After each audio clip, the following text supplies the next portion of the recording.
Hello to Paul Marriner. Can you just tell us a little bit about your role in government and what you worked on in the UK? Yeah, for 2 years, from 2011 to 2013, so very recently, I was the Exec Director for Government Shared Services with responsibility for delivering a strategy for UK government shared services going forward. I guess what I'd like to know is what are some of the changes that are happening in shared services, and what are some of the challenges that you think people find in shared services today? Yeah, UK Shared Services in central government has been around for a long time, since the Gershon Review in 2004. And people have dabbled in shared services for a long time. And some of the issues have really been around scale, getting scale to get the right pricing, getting the right skills in place to run shared service centres. But also the fact that small departments were very reluctant really to go to big departments to get their services. And the big change we've developed into the UK is the process of running independent shared services, where the Cabinet Office will, as a corporate HQ, if you like, for UK government, will run contracts on behalf of government so that small departments and all departments can come together and not feel they are being treated differently to a major department who's running a shared service centre. You mentioned the Gershon Review. That Gershon also did a successful review with government in Australia, but things have moved on. There's a lot in the development world, the application world. Gershon was talking mainly about commoditisation and scale in back office and so on. How has that changed in shared services? I think still a lot of it's very relevant in terms of scale. We're looking to get scale. We're looking to get the right portfolio of centres across the piece. I think that where we're getting to now is that we're also looking for better customer service. So the difference for shared services where we are at the moment in government is actually saying this is a service to customers.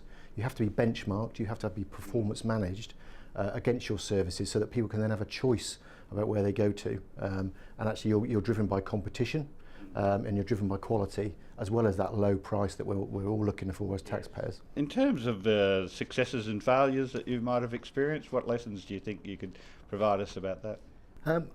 I mean, I think as in Australia, the UK has had its fair share of failures in shared services. And people are very sceptical about shared services, I have to say. And in the UK, it's very early days. We've done the strategy. It's being implemented on time. But it's early days in terms of performance and quality of service. But I think in terms of failures before, I think it's about leadership, lack of leadership before, a lack of vision about what you're trying to achieve. I know there's a very big example of failure in the UK at the moment, which is really about the fact that how has an outsourcer got on with the public sector and how they work together. But when you scratch under the surface, it wasn't a shared service centre. There's 3 different customers being supported in 3 different ways. They implement a large ERP system, but they don't implement it for a single system under single processes and deliver a single quality of service. So when you scratch under the surface, there's very good reasons why these things have failed, and these things can be avoided. What sort of organisation could probably best benefit from shared services, do you think? I think all of our administrative organisations within government all benefit from shared services. I think whether you're small or large, you can all play a part in shared services. I think the difference is that what we're trying to look at in the UK is actually some services are not that easy to be shared. But core transactional services, we're now going into internal audit, legal services, are very much open for shared services, irrespective of what organisation you are. But it's getting the balance then between the back office shared service and how you interact with the retained function in your front line. You mentioned before about measurement and metrics and competition. I think that's really important for government because clearly in the commercial world that's very key. Can you just tell us a little bit more about some of the lessons you learnt around that benchmarking and competitiveness? Nothing had done from a multi-function shared service centre, so HR, procure to pay, finance, and done a complete set of benchmarks. And we completed that with complete agreement from the departments. And then we set off around learning how they benchmarked against those standards. And we're looking for upper quartile benchmarks. One of the lessons was actually everybody starts the process in a different place. And the hardest thing is if you try to go down to a micro level of a benchmark process, it's very difficult because everybody does it very differently. Obviously when you get to shared services, it will be easier, but people are not there yet. And so the issue is to broaden out that and do very wide scope of process management and benchmarking so that you can get a better sense of getting normalcy through that service. How did you choose which platforms and which architectural decisions to implement first? Yeah, ERP is a big part of UK department services really, whether they're shared service or not. All departments have a big ERP. we're dominated in the UK by 2 ERP solutions, and one more than others, with very few other opportunities for people to get involved. But we actually set up this independent centre for smaller organisations, and we decided that actually we needed to shake up the ERP market. It became almost a monopoly for the 2 big ERP solutions, and we felt that we needed some competition.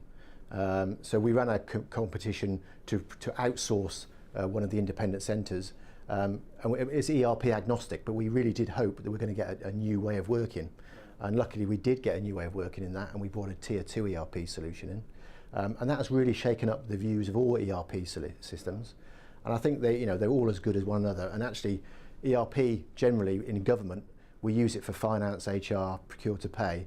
We don't use it for manufacturing. We don't need it for stock. We don't do things like that.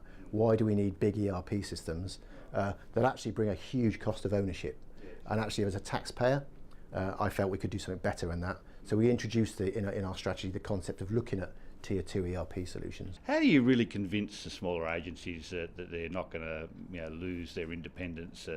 Is it through the metrics and the service levels? Through the service levels, but I think you're right, it's a hard sell, right, to people that have got control.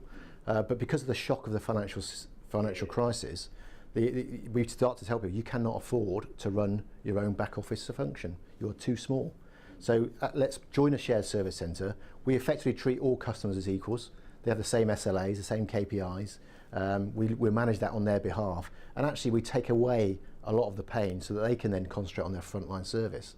And once you get through that and you talk to people at the very highest level in that department, they appreciate actually that you're trying to take away some of the hassle of running a department and actually leave them to concentrate on what they do. Yes. But I think that UK is at the point at the moment of saying small departments cannot afford to run their own back office function.